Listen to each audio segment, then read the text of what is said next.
Bonjour à tous. La capsule d'aujourd'hui continue et termine le chapitre numéro 1 du thème 2 sur la lumière. Et nous allons nous intéresser aujourd'hui au spectre d'émission. Mais avant de voir ce qu'est un spectre, nous allons voir comment obtenir la dispersion de la lumière. Dispersion, ça veut dire séparation des différentes radiations, des différents éléments qui constituent la lumière.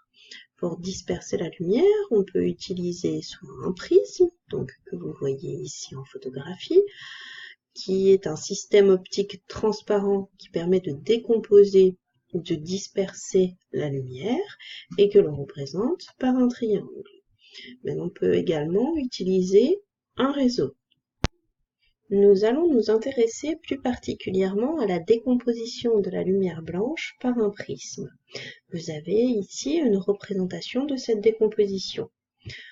Vous pouvez voir sur le schéma que la décomposition se fait par deux réfractions successives.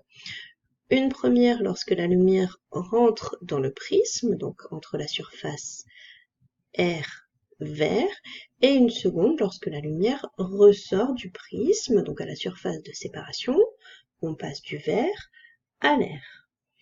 En fait, ce qui se passe, c'est que chaque radiation, c'est-à-dire chaque couleur, est réfractée avec un angle différent. On peut voir ici que la radiation rouge, la lumière rouge, est beaucoup moins réfractée, beaucoup moins déviée que la lumière violette. Les radiations vont donc être séparées. On va donc décomposer, disperser la lumière blanche.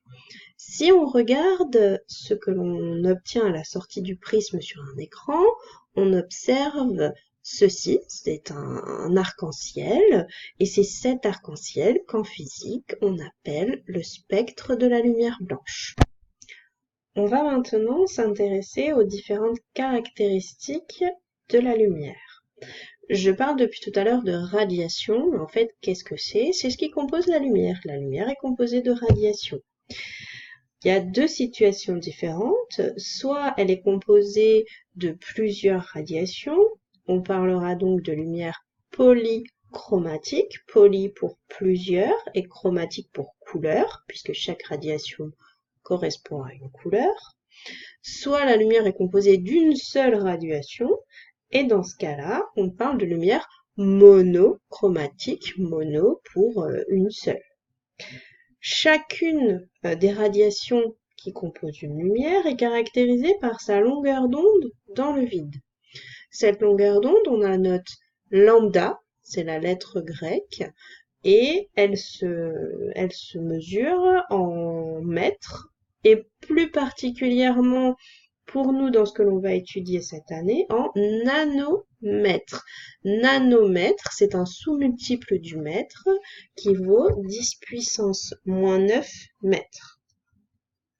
Donc, une lumière polychromatique va donc avoir un spectre qui sera composé de plusieurs couleurs.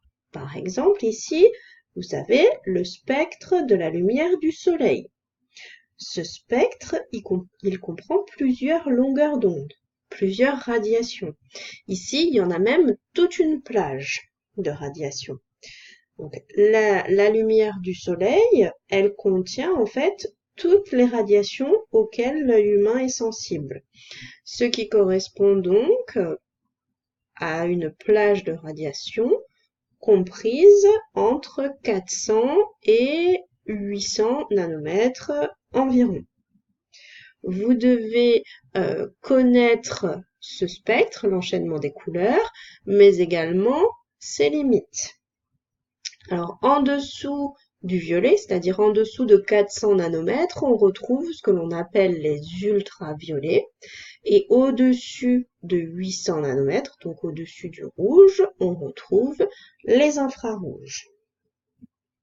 Alors, pour ce qui est d'une lumière monochromatique,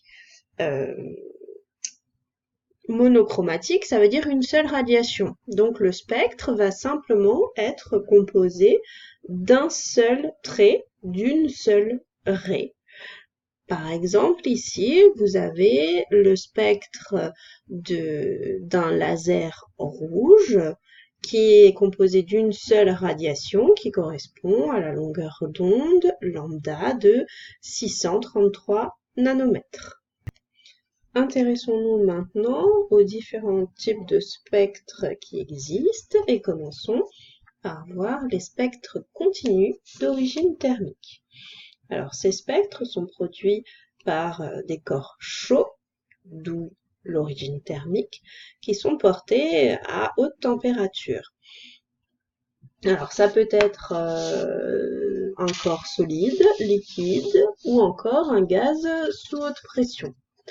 On parle de spectres continus car ils sont composés d'une plage de longueur d'onde et pas seulement de raies. Il n'y a pas d'interruption dans le spectre, il n'y a pas d'interruption dans les couleurs.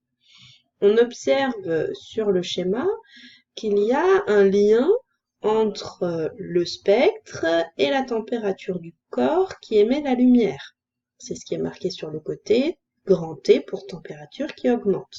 Ça veut dire quoi? Ça veut dire que plus le corps qui émet la lumière est chaud, plus le spectre va s'enrichir vers le violet, c'est-à-dire vers les petites longueurs d'onde. Passons maintenant au spectre de raies. Ces spectres sont produits par des gaz sous faible pression. Donc les spectres de raies, c'est ça, c'est un fond noir sur lequel apparaissent des raies colorées. Comme il y a plusieurs raies, il s'agit de spectres polychromatiques. Par exemple, ici, vous avez la représentation du spectre du mercure. Ces 5 raies qui constituent le spectre du mercure seront toujours présentes s'il y a du mercure. Un autre exemple, le spectre de raies du cadmium.